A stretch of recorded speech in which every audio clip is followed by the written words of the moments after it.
اعوذ باللہ من الشیطان الرجیم بسم اللہ الرحمن الرحیم السلام علیکم ورحمۃ اللہ وبرکاتہ۔ الحمدللہ۔ القرآن حیاتی پریزنٹس لبیک اللہم لبیک سیریز میں آپ سب کا ایک بار پھر خیر مقدم کرتی ہوں۔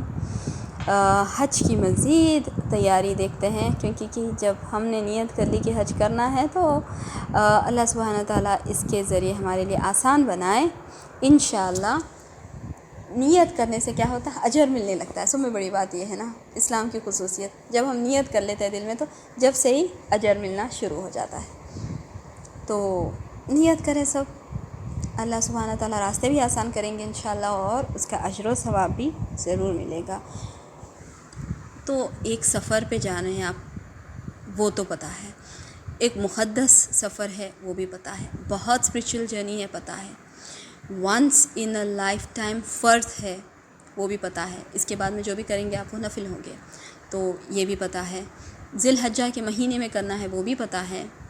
مکہ شہر میں کرنا وہ بھی پتہ ہے، اور ایک مخصوص حالت جو احرام کی کیفیت ہے اس میں ہی کرنا ہے یہ بھی پتہ ہے۔ تو آپ اب دیکھیں گے کہ مکہ شہر کیا ہے۔ مکہ شہر اللہ سبحانہ تعالیٰ نے بہت بار قرآن مجید میں بتایا ہے کہ مکہ شہر ھذا البلد الامین، اس کے بارے میں کہا ہے کہ یہ ہے امن والا شہر، یقیناً امن والا شہر ہے۔ اگر آپ جا کر آئے ہوں گے عمرے پہ یا حج پہ تو آپ ضرور اس کی گواہی دیں گے کہ اتنا پرسکون کہ کسی کو بھی آپ اگر کہہ دیں، وہاں پہ کسی کو بھی پوچھیں کہ کیسا فیل ہو رہا ہے تو وہ یہی کہے گا کہ peaceful, tranquil, serenity, calm, down to earth, یہی اچھے اچھے الفاظ ہوں گے نا جو ایک سکون لاتے ہیں قلب میں، وہ وہاں پہ ملتا ہے۔ کیونکہ اللہ سبحانہ تعالیٰ نے کہا ہے کہ جو کوئی بھی اس جگہ آ جاتا ہے، اس امن کے شہر میں آ جاتا ہے، وہ امن میں آ گیا، ٹھیک ہے، جو اس میں داخل ہو جاتا ہے شہر میں وہ امن میں آ گیا، یقیناً پھر امن میں آ جاتے ہیں، اس لیے سکون ملتا ہے دل کو۔ کیوں ملتا ہے سکون؟ یہ بھی سوچنے کی ضرورت ہے نا، کیوں ملتا ہے سکون؟ کیونکہ وہاں پہ اللہ سبحانہ وتعالیٰ کا گھر ہے، پہلا گھر جو عبادت کے لیے بنایا گیا تھا اس زمین دنیا پہ، وہ ہے بیت اللہ، کعبہ جسے ہم کہتے ہیں، ایکچوئل وہ بیت اللہ۔ مکہ کا ایک اور نام بھی ہے بکہ، اور مکہ میں ایک مسجد ہے جس کا نام مسجد الحرام ہے، جو کہ اللہ سبحانہ تعالیٰ کا گھر ہے، بیت اللہ، جس میں خانہ کعبہ ہے، اللہ کا گھر، جو پہلی عبادت کے لیے پہلا گھر بنایا گیا تھا وہ ہے کعبہ، بیت اللہ۔ بیت اللہ کے اوپر آپ دیکھتے ہیں کالے رنگ کا غلاف جو چڑھا ہوا ہوتا ہے گولڈن ایمبرائڈری کے ساتھ، اللہ سبحانہ تعالیٰ کی حمد و ثنا اور پیارے پیارے اسماء و صفات لکھے ہوئے رہتے ہیں، وہ ہے اس غلاف کو کسوہ کہتے ہیں۔ اب آپ جب ایک دروازہ دیکھیں گے اس کے اوپر جو بیت اللہ کا دروازہ ہے، اسے آپ باب کعبہ کہیں گے۔ بہت ساری سسٹرز کنفیوز ہو رہی ہوں گی کہ نہیں اسے ملتزم کہتے ہیں، نہیں، اسے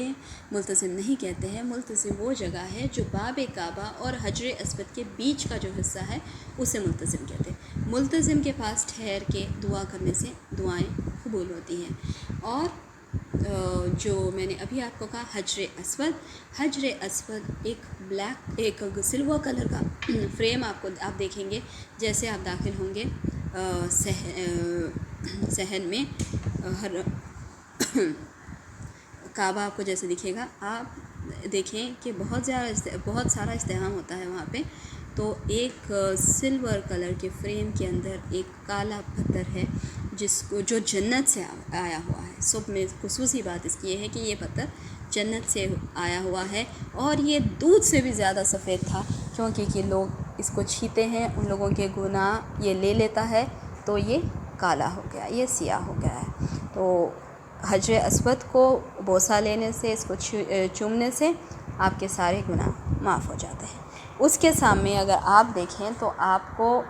جیسے باب کعبہ کے سامنے تھوڑی رائٹ سائڈ پہ اگر آپ دیکھیں گے تو آپ کو ابھی ایک گولڈن فریم دکھے گا جس پہ کانچ کی گلاسز ہے، اسے مقام ابراہیم کہتے ہیں، دا اسٹیشن آف ابراہیم۔ تو ابراہیم علیہ السلام اور ان کی بیٹی اسماعیل علیہ السلام جب دونوں باپ اور بیٹے مل کر کعبۃ اللہ بیت اللہ کی تعمیر کر رہے تھے تو اللہ سبحانہ تعالیٰ نے اس کے لیے ان کے قدموں کے نشان آج تک محفوظ کر لیے۔ جو کوئی بھی حج کے لیے جائے، عمرے کے لیے جائے، جب دیکھتا ہے تو اسے اس کا دل بھر آتا ہے، اس کو یہ بات معلوم ہوتا ہے کہ یقین جو دین کے راستے پہ اور جو اللہ کے راستے پہ نکلتے ہیں تو اللہ تعالیٰ اس کے قدموں کو بھی چن لیتا ہے۔ الحمدللہ۔ پھر آپ جب بیت اللہ آپ کے سامنے ہیں اور آپ ٹھہرے ہوئے ہیں تو آپ رائٹ سائڈ میں وہاں پہ پھر آپ اپوزٹ دیکھیے اور تھوڑا ہٹ کے دیکھیے تو آپ کو ایک سیمی سرکل، ماربل کا سیمی سرکل، جس کے اوپر نشان کے لیے بتا دے رہی ہوں، 2 گرین کلر کے لیمپ شیڈز ہوتے ہیں، تو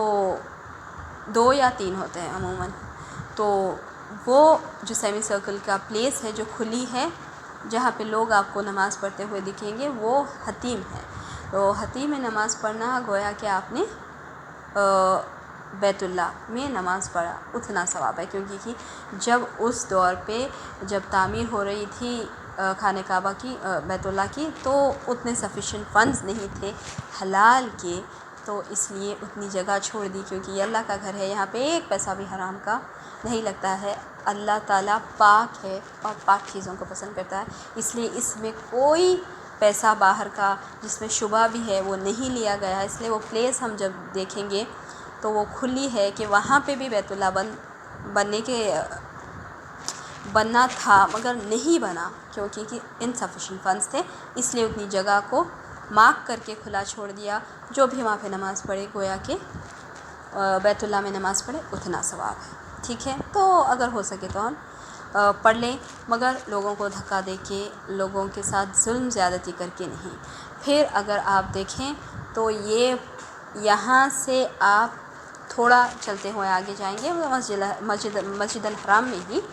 صفا اور مروہ ہے، 2 پہاڑی، ایک صفا دوسرا مروہ، تو اس کی سعی کرنا ہے۔ بی بی ہاجرہ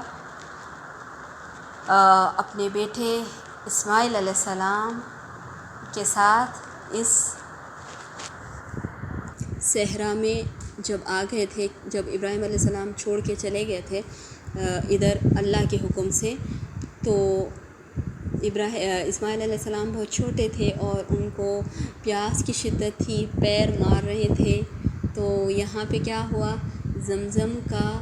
چشمہ کھلا۔ تو آج تو نہیں دیکھنے کو ملے گا، مگر وہاں پہ اگر آپ جا کے پوچھیں گے کہاں ہیں تو انشاءاللہ وہ لوگ بتائیں گے آپ کو۔ صفا مروہ وہیں پہاڑی کے پاس زمزم کا بھی چشمہ ہے، جو آج کنسٹرکشن کی وجہ سے وہ اس کے اوپر کچھ اور کنسٹرکٹ کر دیے، مگر یہ جہاں آپ صفا مروہ دیکھیں گے تو وہاں دیکھیں گے کہ کیسے بی بی ہاجرہ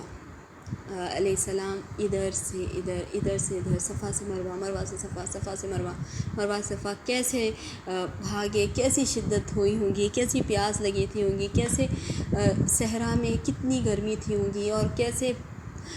نیچے ریت ہیں، پتھرے ہیں، پیروں میں لگ رہے بھی ہوں گے، مگر اللہ سبحانہ تعالیٰ کو وہ ادا اتنی پسند آ گئی کہ تا قیامت تک ان کے بھی قدموں کے نشان اللہ سبحانہ تعالیٰ نے چن لیے، اور سارے امت مسلمہ کے لوگوں کو یہ نصیحت کر دی کہ ہمیں بھی اسی طریقے سے یہاں پہ دوڑ لگانی ہے، یہاں پہ چلنا ہے، صفا سے لے کے مروہ تک، مروہ سے لے کے صفا تک، پھر 7 راؤنڈز کرنا ہے۔ یہ حج کا اور عمرے کا بہت ہی اہم رکن بھی ہے، اس کے بغیر حج اور عمرہ نہیں ہوتا۔ الحمدللہ۔ دیکھیے اللہ سبحانہ تعالیٰ کسی کی بھی کوشش کو نہیں ضائع کرتے، اور ہم تو ایسے کوششیں بھی نہیں کر سکتے، ہم تو تھک اور ہار جاتے ہیں۔ اللہ سبحانہ تعالیٰ ہمیں ہمت دے، ہمیں طاقت دے، ہمیں ان شاعر کی، اللہ تعالیٰ کے شاعر ہے، ان شاعروں کی حرمت کی پہچان کرائے، اور ہمارے دل سے یہ جذبہ جاگے کہ اللہ سبحانہ تعالیٰ ہمیں بار بار اس کے گھر کا دیدار نصیب فرمائے، اس کے گھر کا حج نصیب فرمائے، اس کے گھر کا عمرہ نصیب فرمائے۔ جزاکم اللہ خیرا کثیرا واحسن الجزاء۔ السلام علیکم ورحمۃ اللہ وبرکاتہ۔